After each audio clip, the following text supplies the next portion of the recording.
जगन्नाथ स्वामी की, बलदेव प्रभु की, सुभद्रा देवी की, सुमन महाप्रभु की, श्रीक्षेत्र परिक्रमा की, गौर प्रेमानंदे हरि जीव।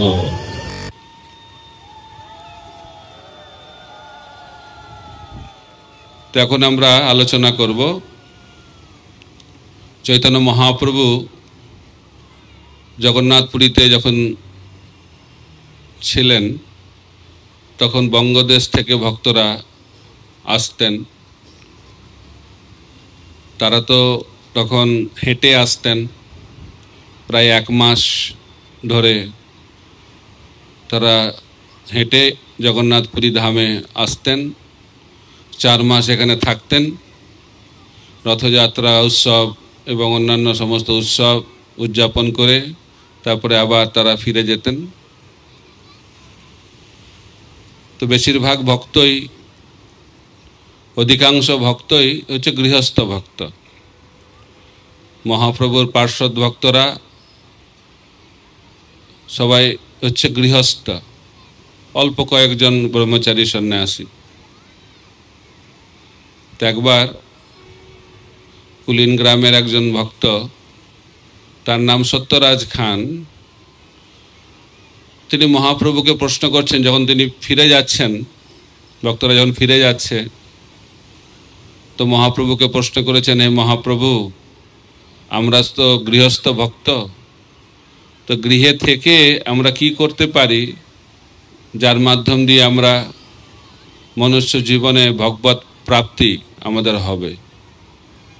তখন মহাপ্রভু উত্তর দিয়েছিলেন যে 2টি জিনিস করতে হবে।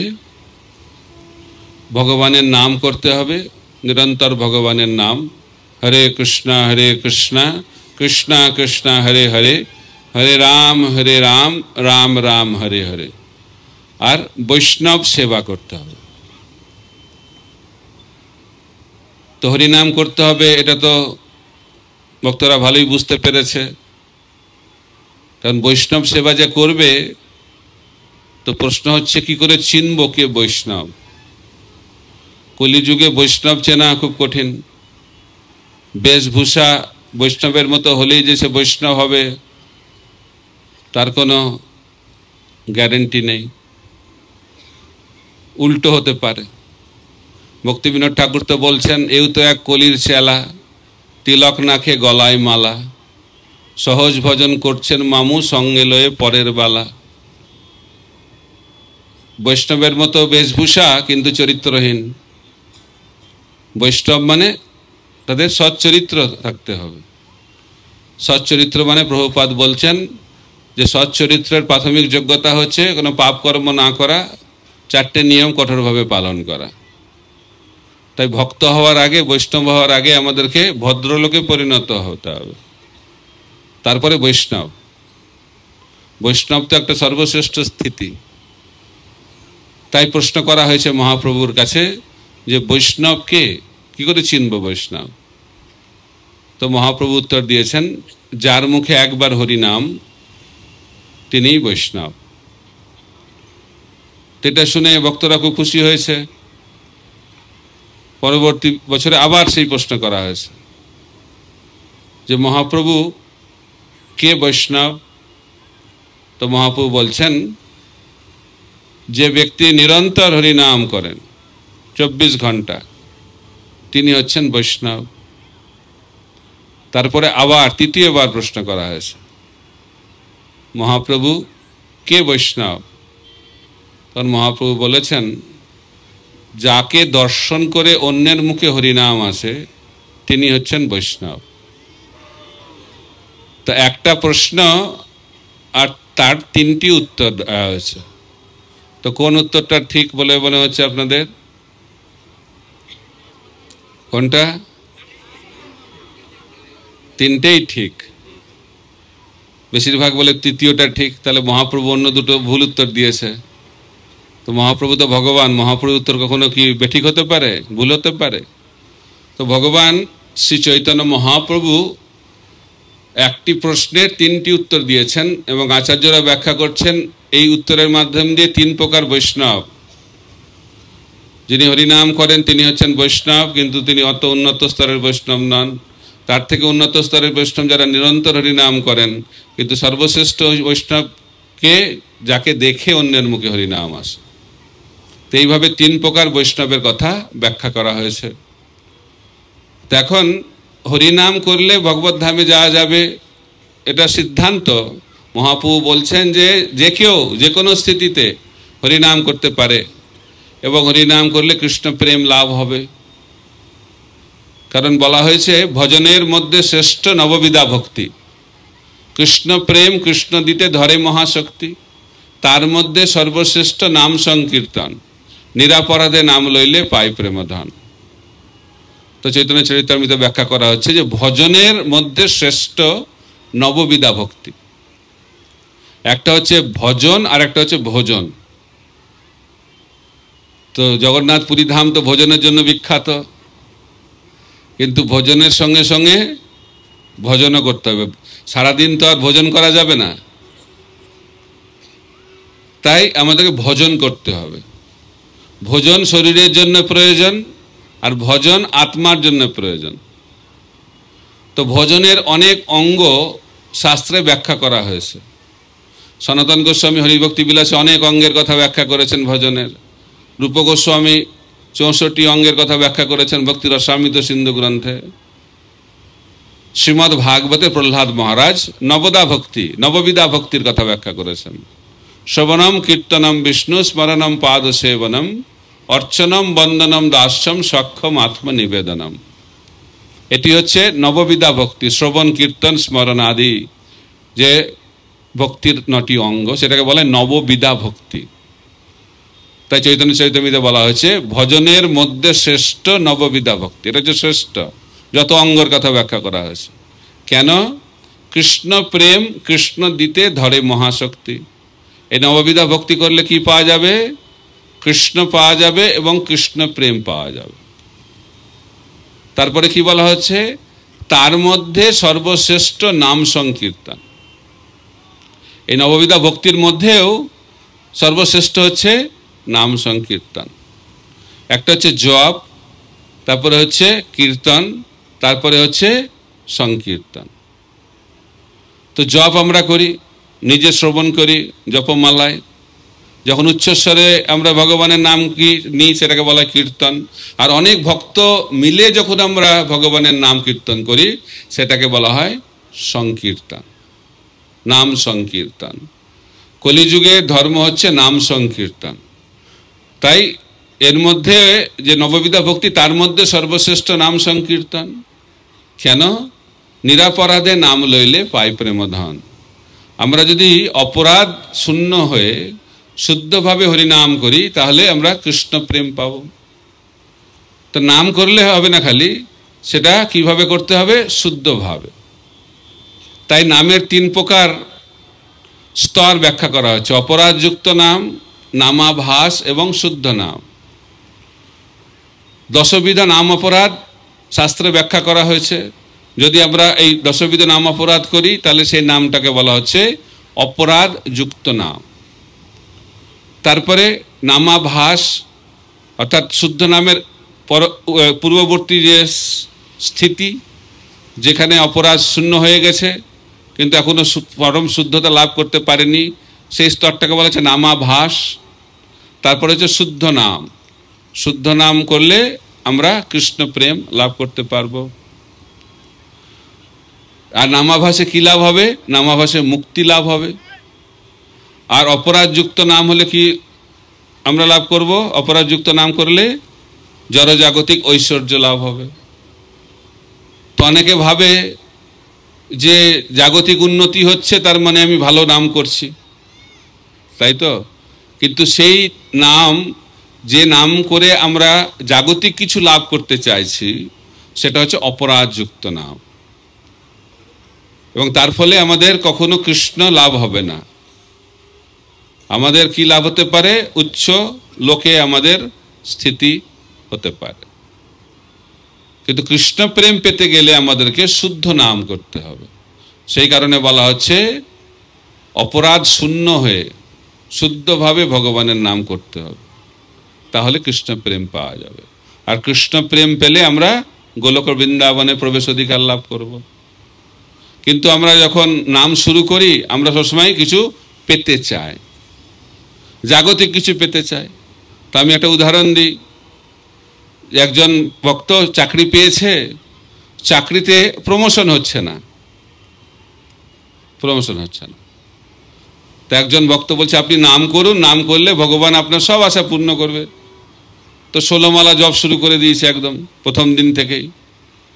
আর কিছুদিন পরে চাকরিতে প্রমোশন হয়ে গেছে।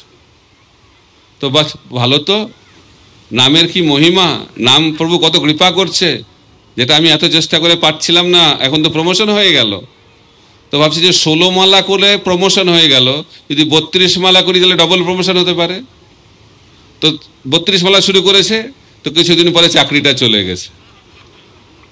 এখন কি করবে তাহলে? এটা হচ্ছে অপরাধযুক্ত নাম।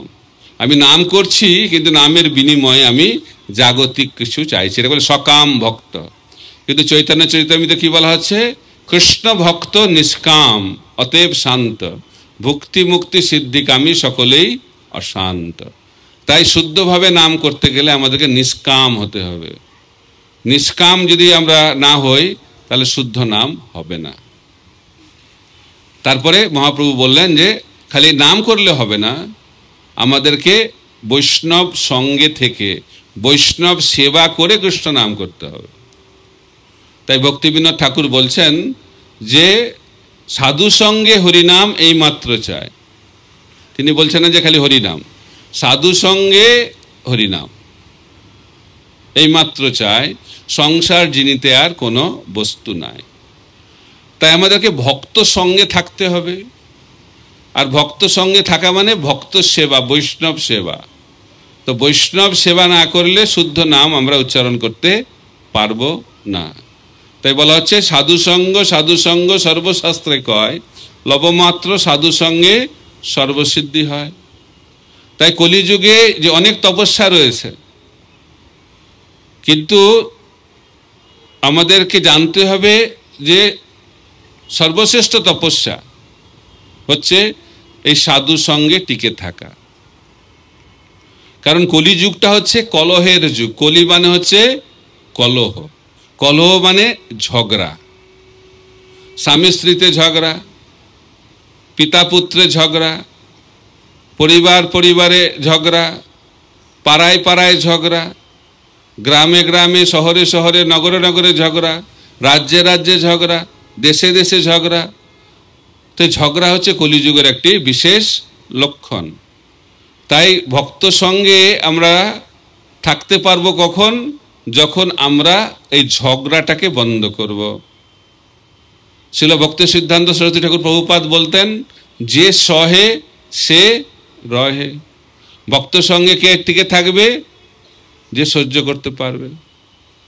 তো দুটো বাসনকে যদি আমরা একসঙ্গে রাখি আওয়াজ হবে, তো দুটো মানুষকে সঙ্গে রাখলে ঝগড়া শব্দ হবে কি হবে না? হবে। প্রভুপাদ বলতেন যে স্বামী স্ত্রী আছে কিন্তু ঝগড়া হচ্ছে না, তার মানে নিশ্চয় কোনো গন্ডগোল আছে। স্বামী স্ত্রী মানে ঝগড়া হবে।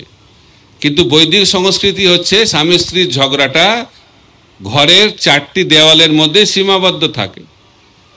কিন্তু কলিযুগের ঝগড়াটা এখন কোথায় পৌঁছে যাচ্ছে? কলিযুগের ঝগড়াটা এখন কোর্টে পৌঁছে যাচ্ছে। তো সেটা হচ্ছে সমস্যা। তাই ঝগড়া হওয়াটা স্বাভাবিক, কারণ একসঙ্গে থাকলেই মতের কি হবে? বিরোধ হবে।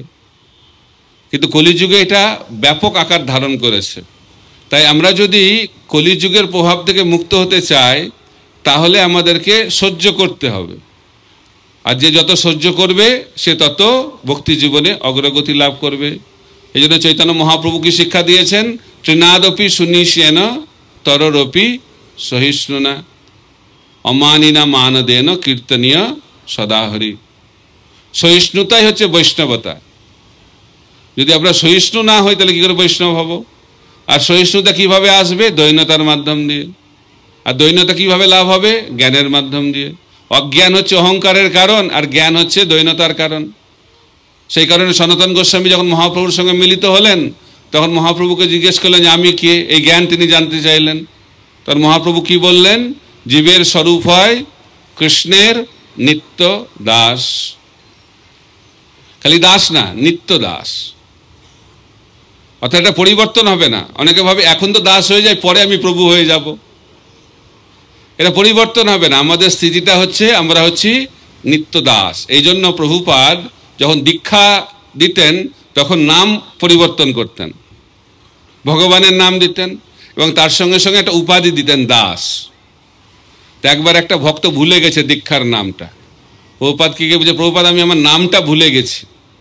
বলছে নামের পরেরটা মনে আছে তো? বলছে হ্যাঁ দাস।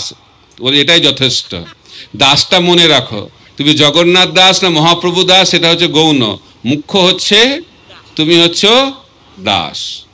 জীবের স্বরূপ হয় কৃষ্ণের নিত্য দাস। কিন্তু প্রভুপাদ আর একটা নিয়ম তৈরি করেছেন ইস্কনে, যে অন্য ভক্তকে আমরা প্রভু বলে সম্বোধন করি। তো জগন্নাথ দাস যিনি দীক্ষিত হয়েছেন, তো তিনি তো নিজেকে পরিচয় দেন জগন্নাথ দাস হিসেবে, কিন্তু অন্যান্য ভক্তরা জগন্নাথ দাসকে কি বলে সম্বোধন করেন? জগন্নাথ প্রভু। সবাই জগন্নাথ প্রভু বলে। তো এটা যখন বারবার শুনছে তখন ভাবছে যে আমি মনে হয় এখন আর জগন্নাথ দাস নেই, কারণ বারবার যেটা যদি আমরা শুনি তাহলে সেটাতে বিশ্বাস জন্মায়। তো জগন্নাথ দাস এখন তো খালি জগন্নাথ প্রভু শুনছে, তখন সে ভাবছে আমি এখন জগন্নাথ দাস থেকে জগন্নাথ প্রভু হয়ে গেছি। কেউ ফোন করেছে, কে বলছেন? আমি জগন্নাথ প্রভু বলছি। অনেকে ভক্তরা বলে, অজ্ঞানের জন্য বলে না, স্বভাবে বলে অনেকে। কিন্তু আমরা প্রভু নই, আমরা হচ্ছি দাস। কিন্তু শুনতে শুনতে এটা ভুলে যায়। এটা হচ্ছে মায়ার প্রভাব। তো সেই জগন্নাথ প্রভু ভাবছে যে খালি প্রভু হয়ে কি লাভ? ইস্কনে তো সবকিছু মহাপ্রসাদ, মহাহরিনাম, বিগ বুক। খালি প্রভু হয়ে কি লাভ? আমি যদি মহাপ্রভু হতে পারতাম তাহলে কত ভালো হতো। তাই দাস থেকে প্রভু, প্রভু থেকে মহাপ্রভু সিদ্ধি লাভ হলো। তাই তো এই জন্য আমরা ইস্কনে এসেছি, তাই না? দাস থেকে প্রভু, প্রভু থেকে মহাপ্রভু। কিন্তু আমরা মহাপ্রভুর কাছ থেকে কি শিক্ষা লাভ করেছি? গোপী ভর্তু পদকমলয়ের দাস দাস দাস। যত দাস থাকবে তত ভালো, অনুদাস। তাই আমরা দাসের দাস হতে এসেছি। তো ভগবান বলছেন যে ভক্ত বলে আমি আমার দাস, সে আমার ভক্ত নয়। যে হচ্ছে আমার ভক্তের ভক্ত সে হচ্ছে আমার ভক্ত। তাই আমাদেরকে বৈষ্ণবের দাসত্ব স্বীকার করতে হবে, তাহলে ভগবানের কৃপা পাওয়া যাবে না। এটা হচ্ছে মহাপ্রভুর শিক্ষা। তাই মহাপ্রভু আমাদেরকে বারবার শিক্ষা দিচ্ছেন যে বৈষ্ণবকে সেবা করতে হবে। ছাড়িয়া বৈষ্ণব সেবা নিস্তার পাইয়াছে কেবা। যে বড় হতে চায়, উঁচুতে যেতে চায়, তাকে নিচে আসতে হবে। তো আমি একটা ছোট্ট কাহিনী বলে শেষ করব। একটা নাস্তিক রাজা ছিল। সে নাস্তিক রাজা একদিন তার মন্ত্রীদেরকে প্রশ্ন করছে, তোমরা তো আস্তিক, আমি তো নাস্তিক। তোমরা ভগবানে বিশ্বাস করো, আমি ভগবানে বিশ্বাস করি না। তোমরা কি বলতে পারো তোমাদের ভগবান সারাদিন কি করে? ভগবানের ডেলি স্কেডিউলটা আমাকে জানাও তো। তো সমস্ত ভক্তরা, মন্ত্রীরা তো ভাবছে যে আরে এমন প্রশ্ন করেছে, এই প্রশ্নের উত্তর তো জানি না। উত্তর দিলে, ভুল উত্তর দিলেও বিপদ, উত্তর না দিলেও বিপদ, ধর্ম সংকট। তখন একটা ছোট্ট বাচ্চা ছেলে, সে তখন বলছে আমি জানি এই প্রশ্নের উত্তর। বলছে, রাজা বলছে বাহ, তাহলে বলো। তখন রাজা তো উঁচু সিংহাসনে বসেছিল। তখন সেই বাচ্চাটা তখন সেই রাজাকে বলছে আপনি নিচে নেমে আসুন। তো বাচ্চা ছেলে বলছে, একটু ঘাবড়েও গেছে, আরে আমাকে সিংহাসন থেকে নিচে নামতে বলছে। তো বাচ্চা যেহেতু বলছে, সে নিচে নেমে এসেছে। তো যখন রাজা নিচে নেমে এসেছে তখন বাচ্চাটা সেই সিংহাসনের উপর গিয়ে বসে গেছে আর বলছে দিব্যজ্ঞান উপর থেকে নিচে যায়। যে ঠিক আছে, তাহলে প্রশ্নের উত্তরটা তো দাও। বলছে এটাই তো প্রশ্নের উত্তর। বলছে কি? ভগবান কি করেন? বলছে ভগবান এটাই করেন। তো রাজা তো বুঝতে পারছে না, নাস্তিক রাজা, কি করে ভগবান? তখন সেই ছেলেটা বলছে ভগবানের হচ্ছে এটাই কাজ, যারা নিচে থাকে তাদেরকে উপরে নিয়ে যায়, আর যারা উপরে থাকে তাদেরকে নিচে। এটা হচ্ছে ভগবানের কাজ। তো আমরা যারা উপরে থাকতে চাই তাদের কি গতি হবে?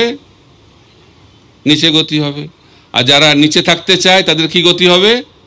উপরে গতি হবে। তাই যদি আমরা ভগবত ধামে যেতে চাই তাহলে আমাদেরকে বৈষ্ণবের দাস হতে হবে। আর আমরা যদি প্রভু হতে চাই, মহাপ্রভু হতে চাই, তাহলে কি গতি হবে? নিম্ন গতি হবে। এটা হচ্ছে মহাপ্রভুর শিক্ষা। তাই আমরা বৈষ্ণবদের দাসত্ব স্বীকার করে বৈষ্ণব সঙ্গে থেকে বৈষ্ণবদের সেবা করেই আমরা ভগবত ধামে যাবার যোগ্যতা অর্জন করতে পারি। এই শিক্ষায় চৈতন্য মহাপ্রভু তার অনুগামী ভক্তদেরকে দিয়েছেন। হরে কৃষ্ণ কৃষ্ণ কৃষ্ণ হরে হরে, হরে রাম রাম রাম হরে হরে। শ্রীমন মহাপ্রভু কি